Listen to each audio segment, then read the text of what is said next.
All right. Good afternoon, everyone. Welcome to today's webinar. I'm Katia Valley, Schools and Exams Marketing Manager, and I'm talking to you from our office at Cambridge, Brazil, in São Paulo. What about you? Where are you joining from? Can you send us this information using the chat? People is still joining in. Great. Letícia from São Paulo. Welcome, Letícia. Tuane from Rio. Great. Belo Horizonte, Floripa. Mariana from Chile, Santiago. Wow, Michael Tomlinson is here with us too. Welcome, Michael. So good to see you all. Please do keep sending where you are joining from. Wonderful. So this week, if we go to the next slide, please, we will be running a series of webinars and also next week. So please take advantage of this time. Here on the screen, you see on the left a QR code that sends you to our YouTube channel, Cambridge, Brazil, where you will find the recording of a lot of webinars that have been delivered recently. And on the right, the QR code will take you to register for future emails, right? We have several ahead. Please take advantage of that. I also would like to invite you to follow us on social media. Our Instagram channel and also the Facebook and LinkedIn and YouTube are very interesting channels with lots of content for you to support you with teacher development. Before we begin, a little bit of housekeeping in the next slide, please. We will have time for questions and answers at the end. So please send in the Q&A tools your questions to our today's speaker. By the end of this presentation, in the chat, take a look. We will send a link to a feedback form, and from the feedback form, you will be able to download your certificate. This webinar is going to be recorded, and the recording will be soon available in our YouTube channel. And today we welcome our speaker, Emily Hurd. Hello, Emily. You are on mute. Emily will There we go. Can you hear me now? Yes. Hello, I'm sorry. Well. Thanks very much for accepting our invitation, Emily. My pleasure. Let me say just a few words about you. Emily Hurd has spent 18 years working in publishing and loves producing materials to help learners and their teachers. After studying English language and literature at Oxford, she taught in Spain and the UK, and soon found she wanted to specialize in young learners. She now lives in Cambridge and works at Cambridge University Press and Assessment as the product manager with responsibility for the international pre-primary portfolio.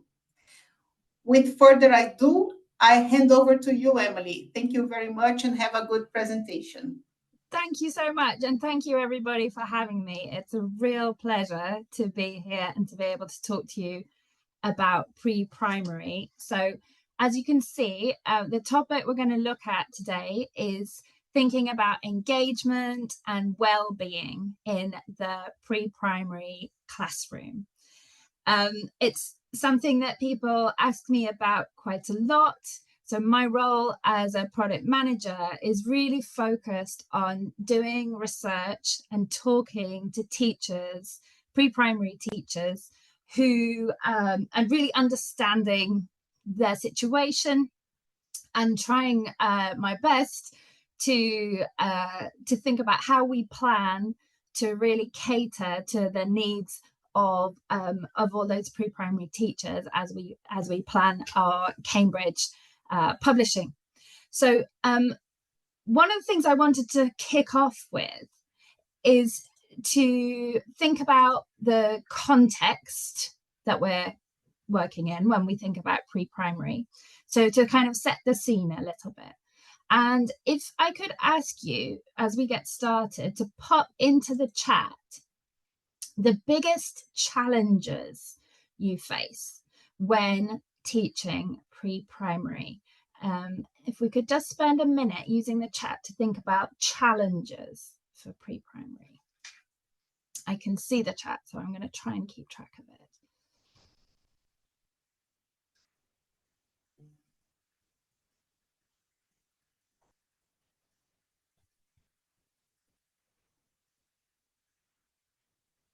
Lots of energy, yes. Keeping the classroom organized, yes. So kind of practical things, getting their attention and their focus, absolutely.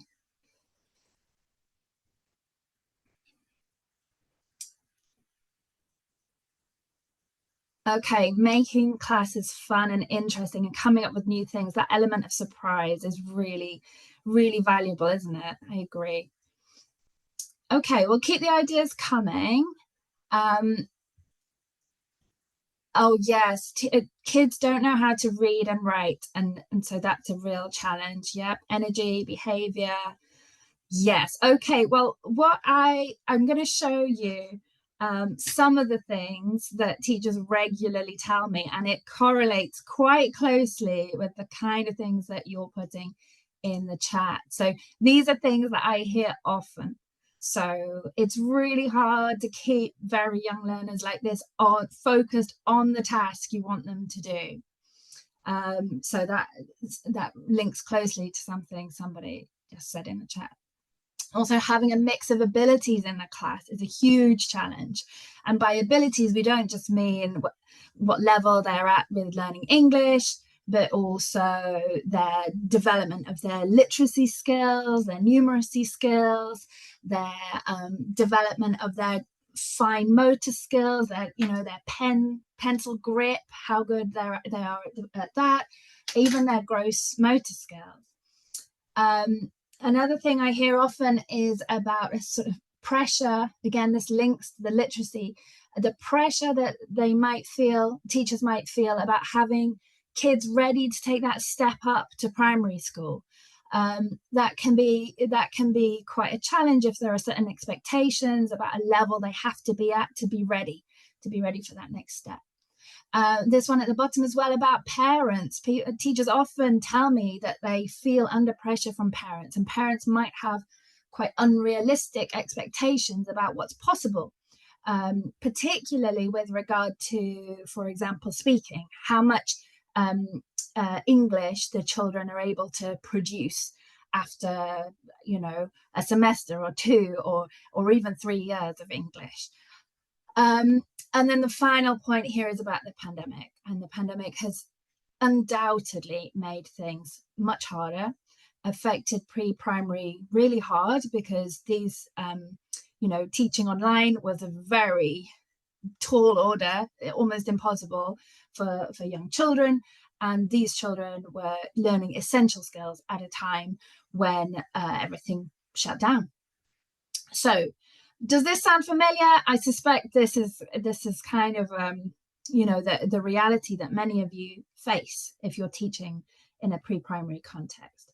So teachers I find often ask me, they tell me that they want more pre-primary specific training to really understand what works for this age group specifically, and to really tackle the specific issues of teaching this age group. And to me, there's absolutely no doubt that this is a specialism. Teaching kids this age, really does require particular techniques and knowledge of the age. So I would say that very young learners are different. It's a different kettle of fish from teaching older children or teenagers. And again, I'm going to ask you to pop in the chat ways that you think teaching very young learners, let's say 3 to 6 year olds, is quite different from teaching older children who are maybe 7, 8, 9. and so on. Can you think of how are very young learners different?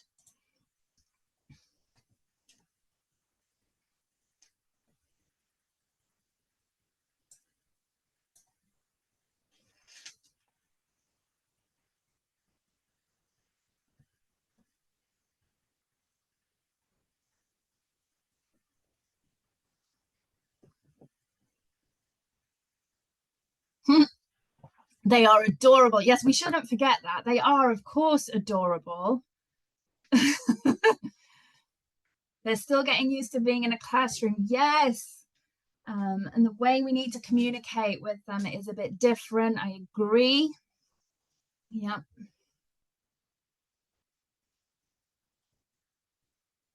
They like to play and have fun. I'd say it's important that they play. Yes. We need to create a bond. Absolutely. Concentration time. Does that mean that we need to carve out time to help them focus? Maybe. They're stimulated by sight more than older learners. Okay, interesting. Yeah. The concentration time is shorter. Yes, very noticeable. And they require more individual attention. They're curious. When they engage, they go, well, yeah, they love life and nature. Yes, that's very interesting. They are quite connected with the natural world, aren't they? Yeah. Okay, well, I'm going to show you a summary of what the research says about how children this age are different. So, for example, they have short attention spans. Yes, don't we know it? Absolutely. I'd say they have short attention spans, and this is not their fault. They have short attention spans because their brains are still developing, so they can't control it. They're still developing their social and emotional skills. Yep, absolutely. And this can lead to some really big emotions. That's because, again, their brains are still developing. They haven't got there yet. And they're also still developing those gross and fine motor skills. And this can mean it's physically really difficult, really uncomfortable for them to sit still for a long period of time. Again, it's not their fault. They're still developing the muscles to make it possible. Similarly, they're developing the muscles to hold a pencil comfortably for more than, say, 5 minutes at a time. The next point is that they live in the moment. This echoes some of the things I was reading in the chat. They live in the moment, and that does actually really have an impact on the kind of activities we do with them, and the way we motivate them. Because with older children, you can maybe say, it's really important that you do this, because if you learn English, then maybe you can go to university, or maybe you can get a good job. With these little ones, they don't care. They are not even thinking about what's going to happen in an hour's time. They're thinking about the next 5 minutes. And again, that is just the way their brains work at this age. So we have to think about how to harness the sort of the power of this moment right now. Their progress is non-linear. So what do we mean by that? We mean that they learn quickly, but they also forget really quickly. So they might learn something, forget it, learn it again, forget it, learn it again. So it's very bumpy progress. And the penultimate point is that they might have highly specific areas of interest. Again, this was kind of hinted at in the chat, that they can get really immersed in something. We all know kids, right, who are obsessed with trains or buses or diggers or something else. But the examples that are springing to my mind are, a friend who has a little boy who can literally watch footage on YouTube of trains going through a station, like a live feed. And this is infinitely fascinating to him. baffling perhaps to us as adults, but I think it tells us something. It tells us that there's a passion there with these very young learners, and if we can just tap into it, that's a real opportunity in education. And finally, they care a lot about what their parents and what their teachers think, not so much what their peers think. Obviously, that comes later. And this matters because it means that when we're planning activities with them, they really do have to be tasks which are achievable. Not just achievable, I'd say more than that. I'd say we have to create opportunities for success. So everything we do, there needs to be, for every learner, the opportunity to succeed and to feel like they're succeeding, and that because our approval matters enormously as adults to kids this age. Okay, so for all of these reasons that we've identified, the ways that very young learners are quite different, children at preschool can struggle and can become a bit disengaged if these various factors aren't being met, aren't being addressed. And we know that if children are distracted or if they're worried, then learning just won't happen. There's no point. They won't learn anything. And we might think, well, why is that? And I think it's really helpful to look at this, which is Maslow's hierarchy of needs. You might have seen this before. It's a model in psychology which was developed in order to try and explain human motivations. So this applies to everybody, to adults, not just children. But I do think it's very relevant to the pre-primary classroom. The thing to remember with this is that the bottom layers of the pyramid have to be addressed and satisfied before you can move up the levels. So at the very bottom, we have the basic needs, things that are to do with human survival. So, do you have shelter? Do you have air, water? And I think particularly relevant to preschoolers, are you hungry? And have you slept enough? Okay, so those are key things on there as well. Similarly, safety needs. And this is about, do you feel safe? Not just are you safe, but do you feel safe? And then as you move up, it becomes more about psychological needs. So this is about feeling loved, feeling respected.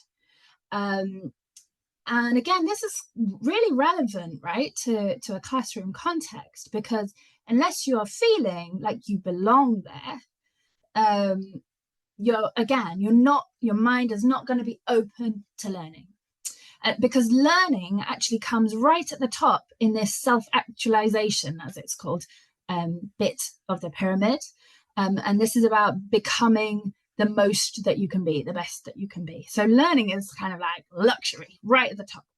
And if you think about all the things that have to be in place before learning can happen, it kind of gives some insight into everything that's going on in the background of a classroom, any classroom actually, but I think really interesting to think about in the context of very young learners.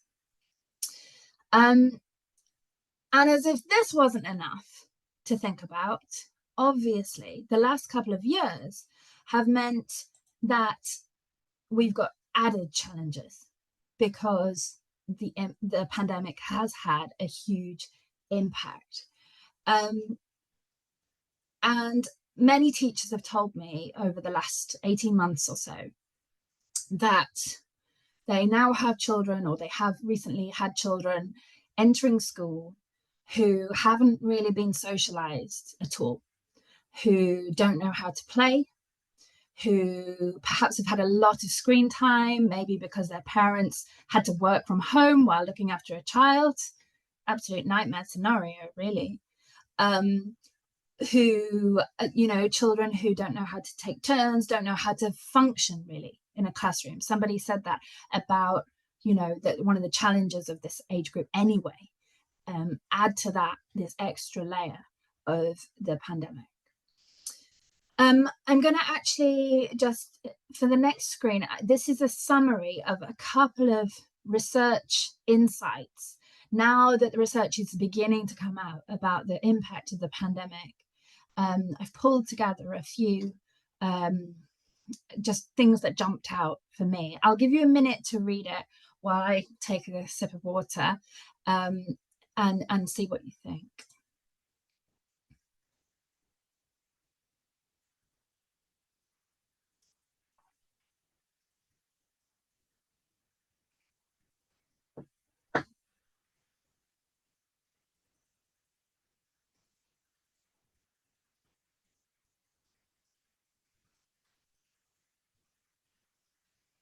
So for me, there's a couple of things here that really do jump out. The first, I think we know, but it's really important to be reminded that, you know, during the first years of life, which includes early childhood, the brain is developing at a hugely rapid pace. And it's a unique period of, I like this quote, opportunity and vulnerability, where a child's experience have long-lasting consequences. So what we do with preschoolers genuinely does have lifelong impacts. And obviously, the pandemic has affected both children's development and their mental health. This 30% quote, that's obviously some of those children are older, but it's an indicator of the kind of the extent to which it has affected young people. And in turn, that is impacting teachers. So, you know, this headline here from the Times Educational Supplement, it says 3/5 of teachers are spending more time now dealing with pupils' emotional needs than previously. So it's a very sad picture. It's quite depressing, but there are things we can do. I think it's great that we're having these conversations and we're really focusing on well-being more than ever before, probably. So we've looked at the impact of the pandemic. We've looked at why very young learners are a bit different and have particular needs that we need to think about. Let's move on then to think about what we can do. How can we enhance well-being and engagement? So if we think first of all about well-being, there are a few things we can do. So as we know, well-being is a combination of both feeling well and functioning well. And we've established that children who feel emotionally safe and physically safe are going to be much more engaged and are going to thrive in the classroom environment. Routines are a really good way of creating an environment where children know what to expect and know what is expected of them as well. And they're the perfect way to indicate this to children without really even using any language, because it becomes kind of automatic. I know some classrooms where teachers will put a sort of visual plan almost on the wall so that the children know what they're doing in any given day. It's first they do phonics, then they do maths, then they do, and it's a kind of visual timetable almost of the day, which can really help some learners. Other routines, things that I know are very common and many teachers employ, are things like having specific routines for starting the lesson and ending the lesson, maybe also for transitions within the lesson. So this is a really nice way to get the kids kind of settled into right now it's English time, now we're speaking English, and it's a way of kind of setting the tone for the class. It's also a really nice framework for teachers. It can really help teachers to plan their lesson if there's a regular framework that that always stays the same. And this really does reduce anxiety for kids because they know what to expect. So these routines can include things like fun songs. Some teachers use a kind of hello song to start off the lesson, or a goodbye song to end the lesson, but it doesn't have to be a hello song or a goodbye song. It could be specific music that you always use to indicate a certain stage of the lesson. At the beginning of the lesson, many teachers start with a routine of asking, how are you? I'm fine, I'm okay. You could ask, what's the weather like today? And this is a really nice way, as well as being a routine that's very familiar, it's a really nice way of practicing over and over useful phrases, you know, chunks of language. Many teachers ask, what day is it? So they're learning days of the week. They might ask what season it is, and so on. And then at the end of the lesson, you can have particular music, and that music indicates to children, it's a kind of non-verbal cue that it's tidy up time. And if every time this music plays, the children know, oh, got to tidy up, got to put everything away, got to pack my bag, got to get in line, they will do it faster and more efficiently. And sometimes when I've seen this, it is breathtaking how automatic it becomes, you know? And it can be a really valuable tool, really good for the kids as well, so they know where they are. Sometimes people will use the puppet as well. I would also say the puppet can become a really valuable part of your routine, so I'll come back to puppets shortly. Okay, carrying on thinking about well-being then, another thing that I bring to your attention is the importance of equipping children with the language they need to articulate their feelings. It's really important in their first language as well, actually, but we can do this in the English classroom. It really helps children to develop self-awareness, and it also really encourages youngsters to start managing their own feelings. You know, as you'll know, young children find it really hard to articulate what's the matter, especially once they've got to a stage where they're already quite emotionally heightened. And putting that into words can be a real challenge.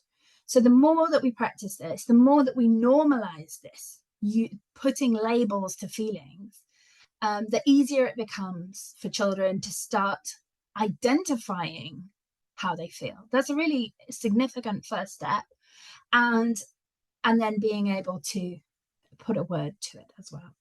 So in this example here, we've got the children or students have already learnt the vocabulary for emotions words, and this is actually a practice activity where the learners have to, for each picture, they say what the feeling is that's being represented.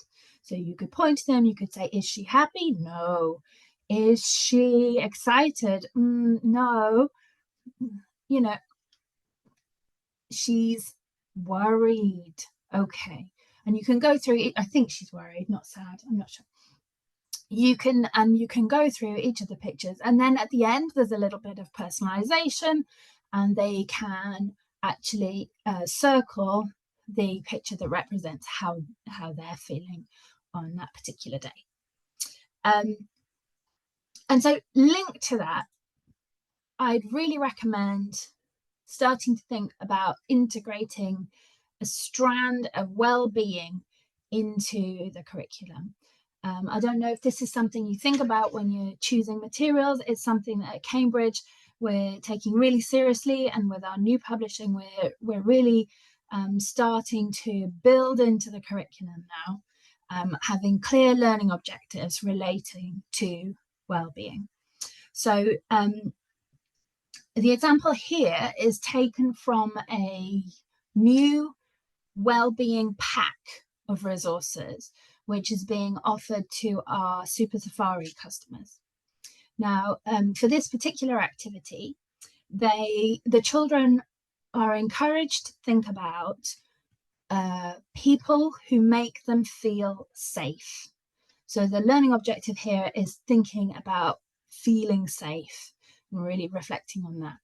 So the children then draw a picture of a person or a situation that makes them feel safe. And it might be, say, a parent giving them a hug if they've hurt themselves, maybe a sibling, maybe a parent holding their hand across the road.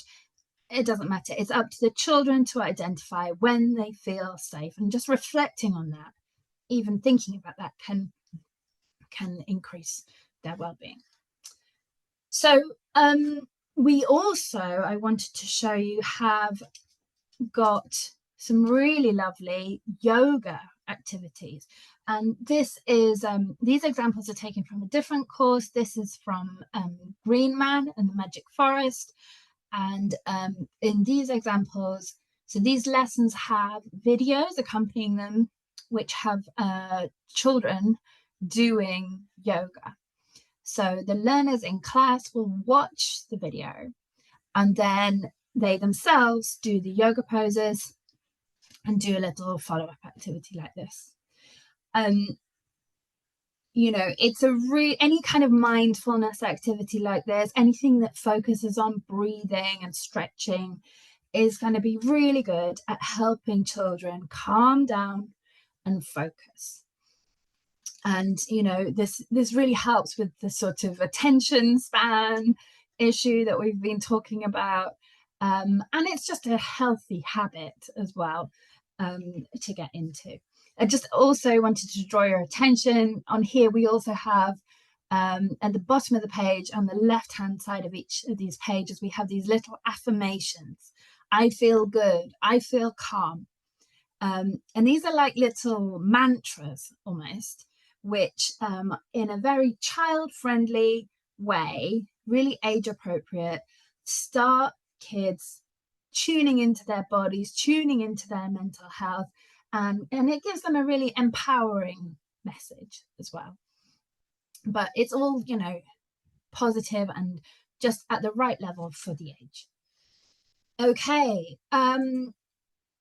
still thinking about well-being, the puppet is your friend, because puppets can really help build a sense of rapport with a class. So this is my friend Polly. Hi Polly. So Polly is a lovely puppet. She only speaks English, so the children have to speak to her in English, but she's very friendly, aren't you? Yes. And she, with her help, you can really, or any puppet's help, you can really build a sense of community in the class. Puppets are great because kids can form really strong senses of attachment to them. And it's because they're cuddly and lovable, and a bit funny. So, you know, Poppy can be a bit of a clown. She can also feel some of these big emotions we've been talking about. You know, sometimes she's shy. Oh dear. Sometimes, you know, she can get a bit too excited and cause trouble. But other times, you know, she just needs a hug. So maybe there's a student who's not having a great day. Maybe they need a little bit of time hugging Polly, and that's fine. So I really think that puppets can help children feel supported. They can really be a valuable tool for teachers. Sometimes children might whisper something to Polly that they're a bit too embarrassed to say to the teacher, you know, and so on. So yeah, many people use the puppet for their course, but really any puppet is great in a classroom, because the kids will fall in love with them. Okay, and the next thing I wanted to mention was about stories. So we all use stories all the time when teaching English, because there are so many benefits to using stories in the classroom. But the particular benefit I wanted to talk about was about using the characters in stories to be a model for the kind of resilience that kids gradually need to start developing. So you can explore how characters make mistakes and how they learn from them, how they help each other. And actually, most stories for children will bring in these themes, because it's a very common theme in children's stories. So you might, for example, if you were looking at this picture, you might look at this picture if this was in a story, and you could say, are the children happy? And the kids would look at the picture and, well, he's not happy. He isn't happy. And she isn't happy at the bottom. What's the matter? Oh, no. And then, of course, you'd probably have to do this in first language. In L1, you can explore, well, what's going on? What's the matter? And, once you start looking closely, it becomes clear that that little girl isn't sharing her crayons. So that boy in the middle is getting upset because he can't do his drawing. At the bottom, the little girl is upset because there's no room for her to sit, because the other boy is using 2 bean bags and he needs to share. At the top, there's a new girl joining the class, coming in with the teacher. She's saying hello, but no one's paying her any attention because they're too busy chatting among themselves. And so this can be a springboard for talking about behavior, talking about making good decisions, being a good friend, being a kind classmate, and so on and so on and so on. And all of this builds up a kind of culture around good well-being. Okay, the final thing I was going to say about well-being is really about the culture of a school and of a classroom. And this is to talk about growth mindsets and the importance of cultivating that in a classroom, the importance of accepting failure as a first step in learning, because we all know that we make mistakes and we learn from them. There's research actually says that, or some researchers believe that now more than ever before, children are being kind of shielded from having the opportunity to make mistakes. And this is a big problem. And in fact, there's an increasing pressure to succeed, and that is resulting in children becoming more risk averse, and having that kind of fear of failure is a real problem because it's the enemy of creativity. So teaching children that kind of autonomy, teaching them how to deal with failures, actually sets them on the right path to future happiness. And there is some really interesting research around this. So this is much easier said than done. And I think it's really about incremental changes, small scale changes, which are going to help cultivate an atmosphere where children want to take risks. So starting to really think about that and what that means for your classroom and your school. So the kind of things you can do include being a good model of this yourself. For example, admitting when you've made a mistake and how you feel about it, and how you deal with your feelings about it as well. allowing children the space to get things wrong. This is something that I am quite terrible at, actually, and as a parent I really struggle with. I'm sure lots of us do. Instead of jumping in and correcting and doing something for them, or telling them how to correct it, actually allowing them to learn that for themselves is really, really valuable. And another thing we can do which really helps this growth mindset is about play. Creating space and time in the day where children can play freely is hugely valuable, because when we're at play, we have open minds, we're creative and focused, and we also have intrinsic motivation. We're not doing it, we're not experimenting in order to get some kind of reward. We're experimenting because we're curious, and that is hugely important.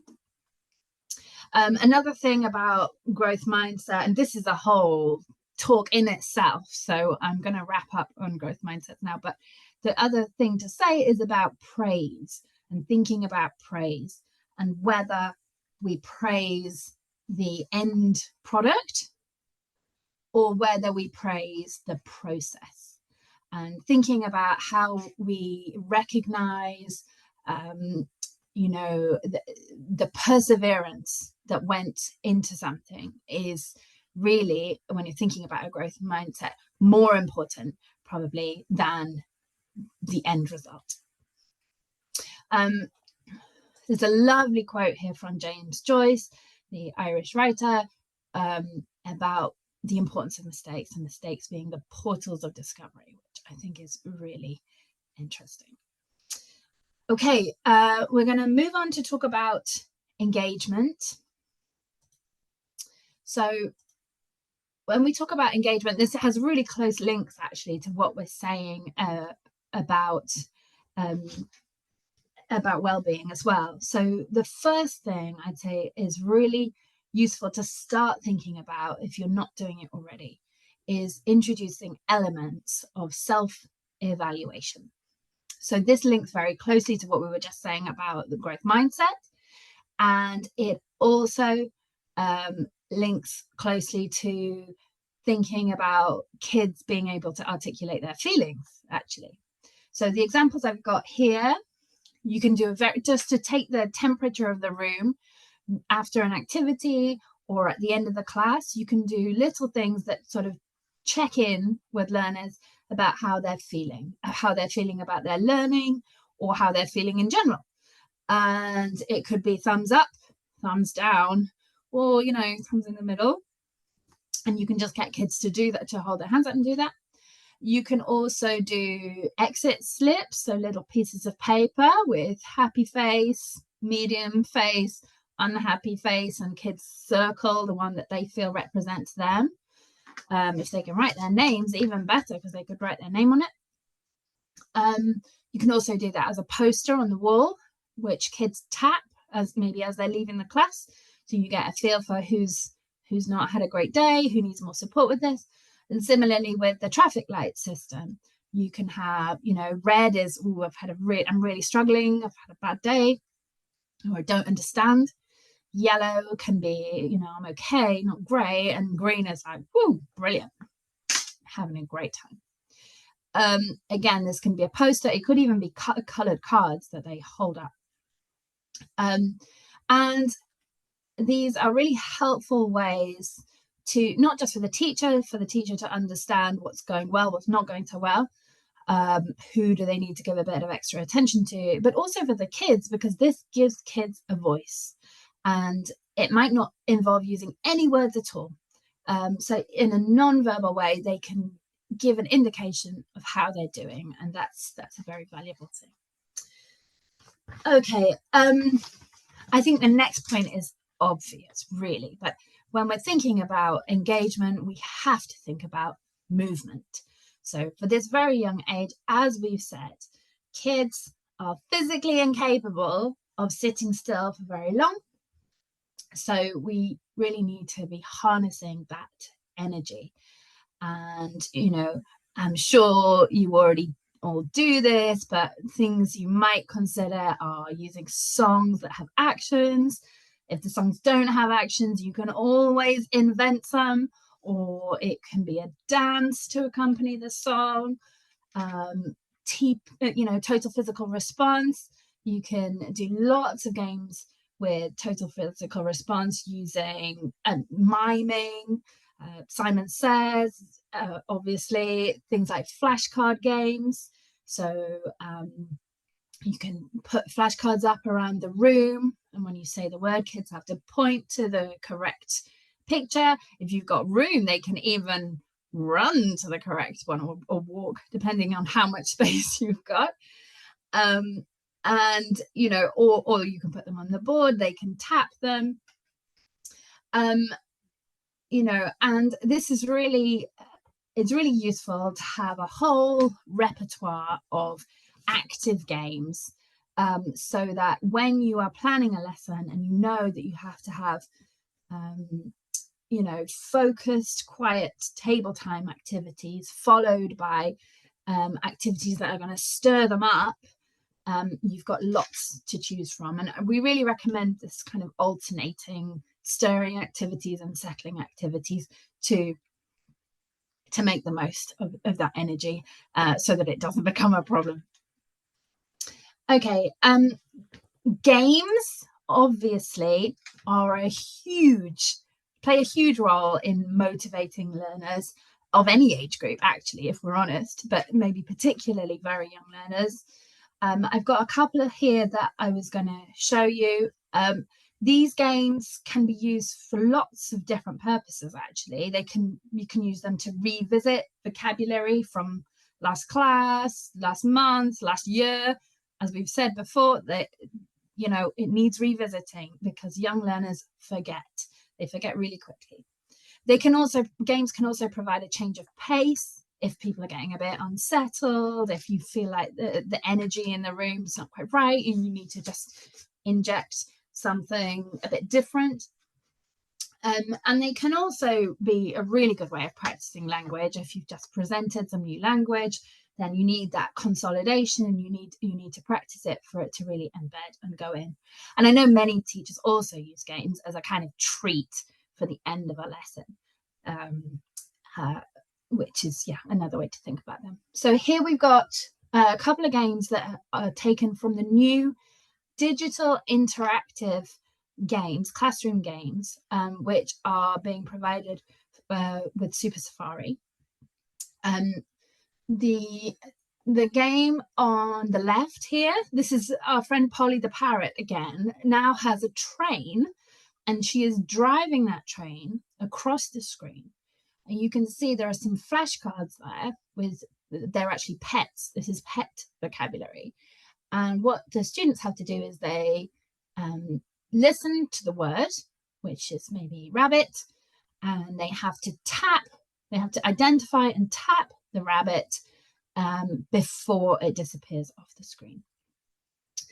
Similarly, in the next game, we've got Gina the giraffe blowing bubbles. And within the bubbles, you can see different pictures. Again, it's pets. And you listen to the word, identify the correct bubble, tap it to pop it before it disappears off the screen. So as you can imagine, these can generate quite a lot of excitement in the classroom. We've also got a simple finding the pairs activity where you have these digital flashcards, you flip over 2 at a time, and if they match, that's great. If not, keep trying. And it's a kind of memory game where they have to find the pairs. And the last one I've got up here is a kind of guessing game where a picture is slowly revealed and the teacher can pause it and ask at different stages, what is it? Is it a doll? Is it a, I don't know, cat? What is it? And the children make suggestions about what they think it is. It's worth saying as well that if you don't have our classroom presentation software and you don't have access to these kind of games, there are lots of games that you can do just with flashcards. For example, similar to that one where a picture is being revealed, you can do that with physical flashcards. If you show the learners a set of flashcards, this is pets, for example, then you can with a group of kids, just be very gradually showing a picture and saying, what is it? Is it a cat? No. Is it a fish? No. Is it a dog? No. And so on. And this can be quite a fun game to do, even if you don't have an interactive whiteboard or a laptop and projector to do it digitally. Okay. Next point on the engagement is about personalization. So we really do recommend personalizing your elements of the lessons in order to allow kids further opportunities to express themselves. So this is really good for their well-being, and also helps them develop their sense of their own individuality. So it's really powerful actually in the language classroom and learning English, because when language is personalized, it becomes more meaningful, and when something's more meaningful, it's more memorable. So they're more likely to remember, it's more likely to stick. This is another activity actually taken from that Wellbeing pack, that new Wellbeing pack of resources that I mentioned, so that accompanies Super Safari.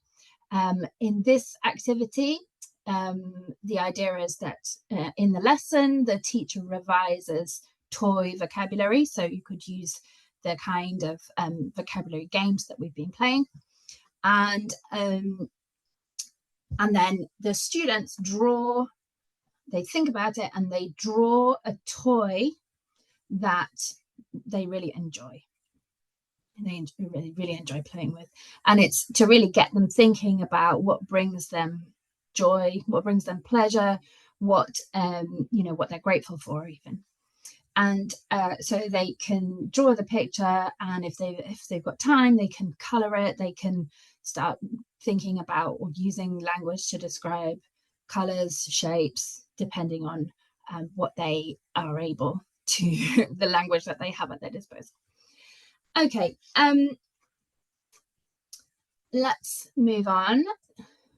So we're running out of time, and I want to allow time for questions, but I just also wanted to very quickly mention a couple of resources that Cambridge has that you might not know about, in case they're useful to you. One of them is the Cambridge Life Competencies Framework.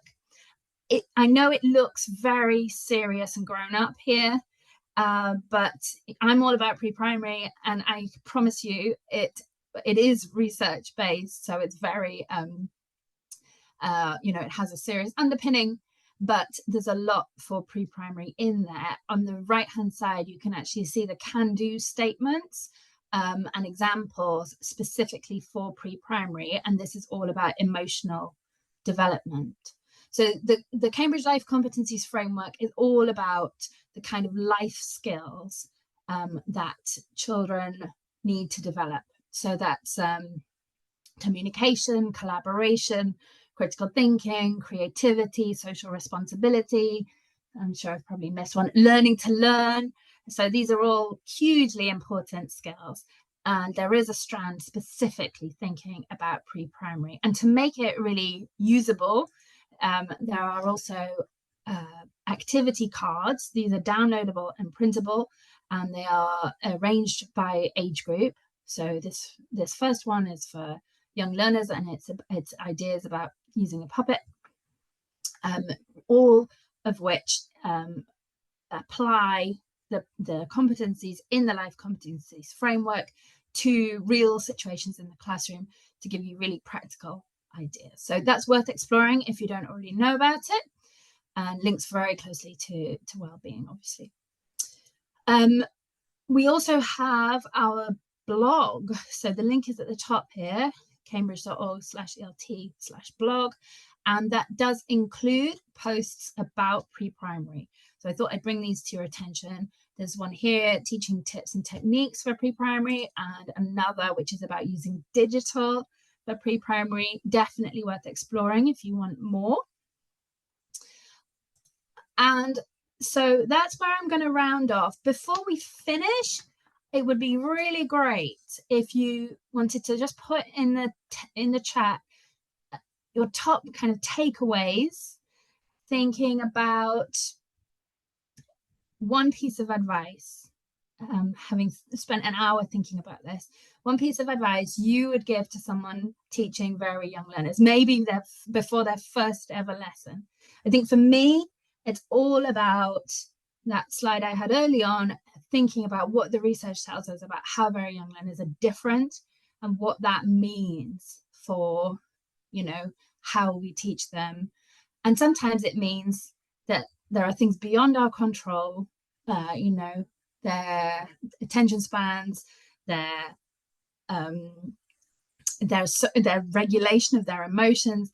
And that might mean that your plan goes completely out of the window and you have to adapt. And that's okay. I think, you know, adapt when necessary is a really good motto for this age group. So, someone's put patience. Yes, absolutely. With all children actually, but I think particularly with this age group, yes. Look at them, listen to them, and love them all. Absolutely. Love is a big part of this. This is what it's saying about belonging and feeling comfortable and safe. Be aware of the student's needs, practice empathy, be patient with yourself. Yes. Yeah, embrace them. Absolutely. Okay, well, this is wonderful. I'm running out of time. Sorry, so much to talk about. I know we're going to have a little bit of time for questions. Have any of my lovely hosts been keeping track of the questions?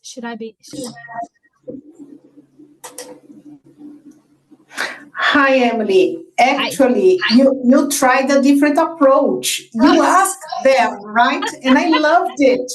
They are posting so many good comments about the webinar. The chat has been wonderful. I've been trying to keep up, but I might read it afterwards as well. Yes, they simply loved the things you brought to this webinar. And this question of yours is great. So they've been exchanging ideas to each other here in the chat. That's what we want, isn't it? Yes, exactly. Definitely.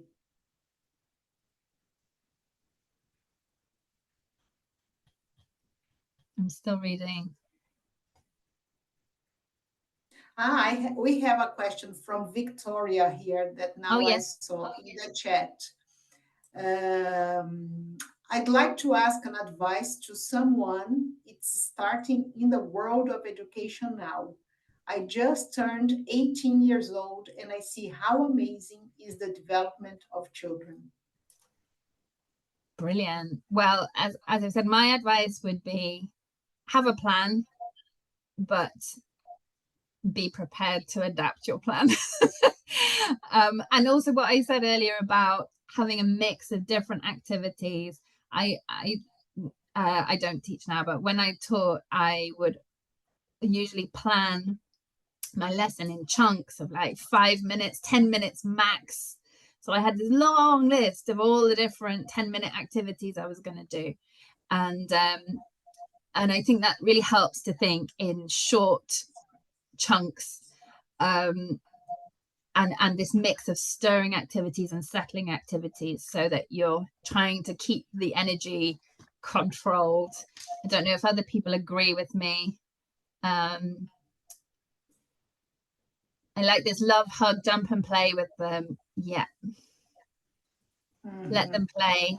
I think that's so important. Play is really central to lots of what I've been talking about. It's key to this age group, isn't it?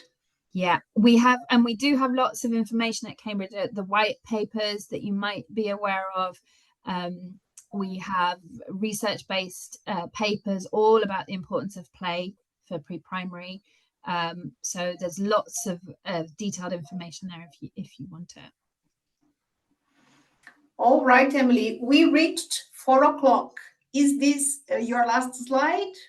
Yes, sorry, I am indeed finished. I was just going to say, if anybody would like to be in touch with me, I would be delighted to hear from you to understand a little bit about your teaching reality. So my email is here on the bottom, emily.hurd@cambridge.org. Do reach out to me if you'd be willing to have a chat about your challenges as a teacher. I'd be really delighted to hear from you. But yes, I'm happy to leave it there. Thank you, Katja. Thank you so much. A last question, Emily. Tuani asks if you have an Instagram account to follow you. I have a professional don't. Instagram account. Maybe I should start one. Oh, I think it's so a good idea. So, meanwhile, Tuani, you can contact Emily via email. Yes, please. Yeah. Well, thank you everyone for the participation. Emily, thank you very much. It has been wonderful, right? You have great presentation skills, lots of good content. So please keep delivering webinars. So you have in the chat now the link for our YouTube channel with recordings of past webinars and also the link for feedback and your certificate. So stay tuned. Tomorrow we have more webinars. Thank you very much, Emily. Thank you. Take care, everyone. Thank you. Bye-bye. Bye.